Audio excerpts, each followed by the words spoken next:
Bismillahirrohmanirrohim.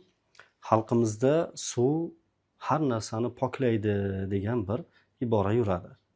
Haqiqatdan ham e'tibor bersangiz, suv insonni tahorat qilishlikda, g'usul qilishlikda poklaydigan asosiy omil hisoblanadi.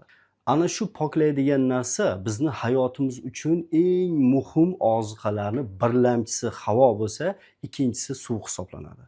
Ammo afsuski bu suvni, bu ne'matni shukrini ado qilmaslik natijasida insonlar bu ne'matdan mosuvo bo'lib qolishlari mumkin. Chunki Alloh taolo bizga o'z kalomida yenglar, ichinglar, ammo isrof qilmanglar. Chunki Alloh isrofgarlarni sevmaydi deb buyurgan. Shuning uchun biz yenglardan keyin ichinglar turgan joyda ichayotgan narsamizni isrof qilmasligimiz kerak. Suv bizni poklar ekan, suv bizni chanqog'imizni qondirar ekan, hayotimizni eng asosiy ozuqasi hisoblanar ekan. Demak, bu ne'matni shukrini ado qilishligimiz biz uchun ham farz, ham qarzdir. Shu o'rinda bir narsani ta'kidlab o'tmoqchi edimki, Payg'ambar alayhissalom tahorat qilayotganda 600 gram suv bilan tahorat qilganlar.